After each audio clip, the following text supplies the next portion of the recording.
ലൂക്ക 8-ാം അധ്യായം. യേശുവിനെ അനുഗമിച്ച സ്ത്രീകൾ.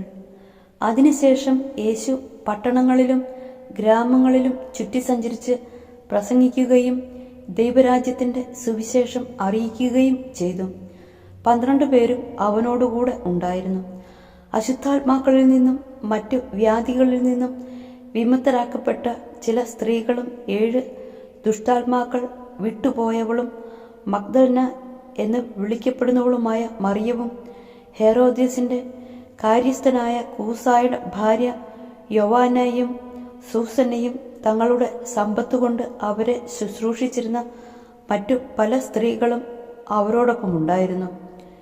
വിധക്കാരൻ്റെ ഉപമ. പല പട്ടണങ്ങളിൽ നിന്ന് വന്നുകൂടിയ വലിയ ഒരു ജനക്കൂട്ടത്തോട് ഉപമയിലൂടെ അവൻ അരുളി ചെയ്തു. വിധക്കാരൻ വിതയ്ക്കാൻ പുറപ്പെട്ടു. വിതയ്ക്കുമ്പോൾ ചിലത് വഴിയരികിൽ വീണു. ആളുകൾ അത് ചവിട്ടിക്കളയുകയും പക്ഷികൾ വന്ന് തിന്നുകയും ചെയ്തു. ചിലത് പാറമേൽ വീണു.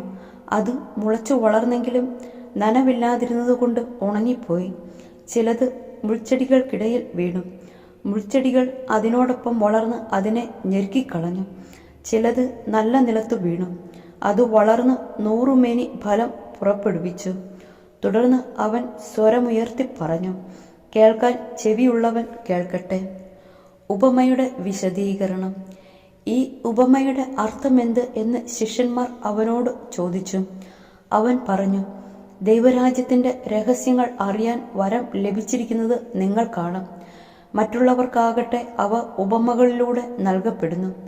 അവർ കണ്ടിട്ടും കാണാതിരിക്കുന്നതിനും കേട്ടിട്ടും ഗ്രഹിക്കാതിരിക്കുന്നതിനും വേണ്ടിയാണ് അത്. ഉപമ ഇതാണ്. വിത്ത് ദൈവവചനമാണ്. ചിലർ വചനം ശ്രവിച്ചെങ്കിലും അവർ വിശ്വസിക്കുകയോ രക്ഷപ്പെടുകയോ ചെയ്യാതിരിക്കാൻ വേണ്ടി പിശാചു വന്ന് അവരുടെ ഹൃദയങ്ങളിൽ നിന്ന് വചനം എടുത്തു കളയുന്നു. ഇവരാണ് വഴിയരികിൽ വീണ വിത്ത്. പാറയിൽ വീണത് വചനം കേൾക്കുമ്പോൾ സന്തോഷത്തോടെ സ്വീകരിക്കുന്നവരാണ്. എങ്കിലും അവർക്ക് വേരുകളില്ല. അവർ കുറെ നാളത്തേക്ക് വിശ്വസിക്കുന്നു. എന്നാൽ പ്രലോഭനങ്ങളുടെ സമയത്ത് അവർ വീണു പോകുന്നു. മുള്ളുകളുടെ ഇടയിൽ വീണത് വചനം കേൾക്കുന്നെങ്കിലും ജീവിത ക്ലേശങ്ങൾ, സമ്പത്ത്, സുഖഭോഗങ്ങൾ എന്നിവ വചനത്തെ ഞെരുക്കിക്കളയുന്നത് കൊണ്ട് ഫലം പുറപ്പെടുവിക്കാത്തവരാണ്. നല്ല നിലത്ത് വീണതോ വചനം കേട്ട് ഉത്കൃഷ്ടവും നിർമ്മലവുമായ ഹൃദയത്തിൽ അത് സംഗ്രഹിച്ച് ക്ഷമയോടെ ഫലം പുറപ്പെടുവിക്കുന്നവരാണ്. ദീപം മറച്ചു വയ്ക്കരുത്. ആരും വിളക്ക് കൊളുത്തി പാത്രം കൊണ്ട് മൂടുകയോ കട്ടിലിനിടയിൽ വയ്ക്കുകയോ ചെയ്യുന്നില്ല. മറിച്ച് അകത്ത് പ്രവേശിക്കുന്നവർക്ക് വെളിച്ചം കാണാൻ അത് പീഠത്തിന്മേൽ വയ്ക്കുന്നു. മറഞ്ഞിരിക്കുന്നതൊന്നും വെളിപ്പെടാതിരിക്കുകയില്ല. അറിയപ്പെടാതെ വെളിച്ചത്ത് വരാതെയും ഇരിക്കുന്ന രഹസ്യവുമില്ല. ആകയാൽ നിങ്ങൾ എപ്രകാരമാണ് കേൾക്കുന്നതെന്ന് സൂക്ഷിച്ചു കൊള്ളുവിൻ. എന്നാൽ ഉള്ളവന് പിന്നെയും നൽകപ്പെടും, ഇല്ലാത്തവനിൽ നിന്ന് ഉണ്ടെന്ന് അവൻ വിചാരിക്കുന്നത് കൂടെയും എടുക്കപ്പെടും. യേശുവിൻ്റെ അമ്മയും സഹോദരരും. അവൻ്റെ അമ്മയും സഹോദരരും അവനെ കാണാൻ വന്നു. എന്നാൽ ജനക്കൂട്ട നിമിത്തം അവൻ്റെ അടുത്ത് എത്താൻ കഴിഞ്ഞില്ല. നിന്റെ അമ്മയും സഹോദരരും നിന്നെ കാണാൻ ആഗ്രഹിച്ച് പുറത്തു നിൽക്കുന്നു എന്ന് അവർ അവനെ അറിയിച്ചു.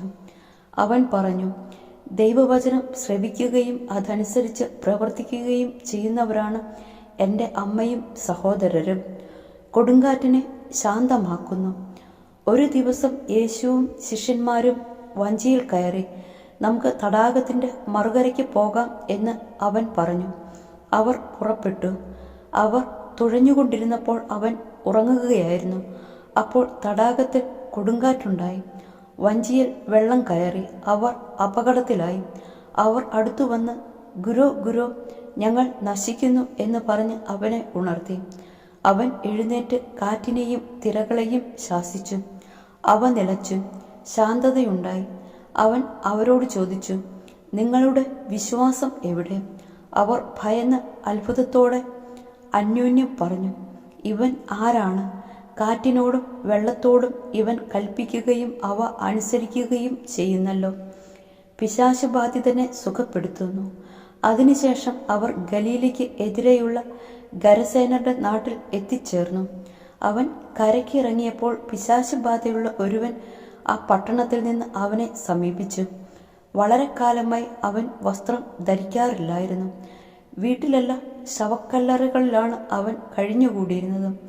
യേശുവിനെ കണ്ടപ്പോൾ അവൻ നിലവിളിച്ചുകൊണ്ട് അവൻ്റെ മുമ്പിൽ വീണ് ഉറക്കെ പറഞ്ഞു, യേശുവേ, അത്യുന്നതനായ ദൈവത്തിൻ്റെ പുത്ര, നീ എന്തിന് എൻ്റെ കാര്യത്തിൽ ഇടപെടുന്നു? എന്നെ പീഡിപ്പിക്കരുതെന്ന് ഞാൻ നിന്നോട് അപേക്ഷിക്കുന്നു. എന്തെന്നാൽ അവനിൽ നിന്ന് പുറത്തു പോകാൻ അശുദ്ധാത്മാവിനോട് യേശു കൽപ്പിച്ചു. പലപ്പോഴും അശുദ്ധാത്മാവ് അവനെ പിടികൂടിയിരുന്നു. ചങ്ങലകളും കാൽവിലങ്ങുകളും കൊണ്ട് ബന്ധിച്ചാണ് അവനെ സൂക്ഷിച്ചിരുന്നത്. എന്നാൽ അവൻ അതെല്ലാം തകർക്കുകയും വിജന സ്ഥലത്തേക്ക് പിശാച് അവനെ കൊണ്ട് പോവുകയും ചെയ്യുമായിരുന്നു. യേശു അവനോട്, നിന്റെ പേരെന്ത് എന്ന് ചോദിച്ചു. ലഗിയോൺ എന്ന് അവൻ പറഞ്ഞു. എന്നാൽ അനേകം പിശാചുക്കൾ അവനിൽ പ്രവേശിച്ചിരുന്നു. പാതാളത്തിലേക്ക് പോകാൻ തങ്ങളോട് കൽപ്പിക്കരുതെന്ന് ആ പിശാചുക്കൾ അവനോട് യാചിച്ചു. വലിയ ഒരു പന്നിക്കൂട്ടം കുന്നിൻപുറത്ത് മേയുന്നുണ്ടായിരുന്നു. ആ പന്നികളെ ആവേശിക്കാൻ തങ്ങളെ അനുവദിക്കണമെന്ന് പിശാചുക്കൾ അപേക്ഷിച്ചു. അവൻ അനുവദിച്ചു. അപ്പോൾ അവ ആ മനുഷ്യനെ വിട്ട് പന്നികളിൽ പ്രവേശിച്ചു. പന്നികൾ കിഴക്കാം തൂക്കായ തീരത്തിലൂടെ തടാകത്തിലേക്ക് പാഞ്ഞു ചെന്ന് മുങ്ങിച്ചത്തു. പന്നികളെ മേയിച്ചുകൊണ്ടിരുന്നവർ ഈ സംഭവം കണ്ട് ഓടിച്ചെന്ന് പട്ടണത്തിലും ഗ്രാമപ്രദേശങ്ങളിലും വിവരം അറിയിച്ചു. സംഭവിച്ചതെന്തെന്ന് കാണാൻ ജനങ്ങൾ പുറപ്പെട്ട് യേശുവിൻ്റെ അടുത്തു വന്നു. പിശാച് ബാധയിൽ നിന്ന് വിമോചിതനായ ആ മനുഷ്യൻ വസ്ത്രം ധരിച്ച് സുബോധത്തോടെ യേശുവിൻ്റെ കാൽക്കൽ ഇരിക്കുന്നത് കണ്ട് അവർക്ക് ഭയമായി. പിശാച് ബാധിതൻ എങ്ങനെ സുഖപ്പെട്ടു എന്ന് അത് കണ്ട ആളുകൾ അവരെ അറിയിച്ചു. തങ്ങളെ വിട്ടുപോകണമെന്ന് ഗരസേനരുടെ സമീപ പ്രദേശങ്ങളിലെ ജനങ്ങളെല്ലാവരും അവനോട് അപേക്ഷിച്ചു. കാരണം അവർ വളരെ പിശാച് ബാധയൊഴിഞ്ഞ ആ മനുഷ്യൻ അവൻ്റെ കൂടെയായിരിക്കാൻ അനുവാദം ചോദിച്ചു. എന്നാൽ അവനെ തിരിച്ചയച്ചുകൊണ്ട് യേശു പറഞ്ഞു, നീ വീട്ടിലേക്ക് തിരിച്ചുപോയി ദൈവം നിനക്ക് ചെയ്തതെന്തെന്ന് അറിയിക്കുക. അവൻ പോയി യേശു തനിക്ക് വേണ്ടി ചെയ്ത കാര്യങ്ങൾ പട്ടണം മുഴുവൻ പ്രസിദ്ധമാക്കി. രക്തസ്രാവക്കാരി സുഖം പ്രാപിക്കുന്നു, ജായിറോസിൻ്റെ മകളെ പുനർജീവിപ്പിക്കുന്നു. യേശു തിരിച്ചു വന്നപ്പോൾ ജനക്കൂട്ടം അവനെ സ്വാഗതം ചെയ്തു. എല്ലാവരും അവനെ കാത്തിരിക്കുകയായിരുന്നു.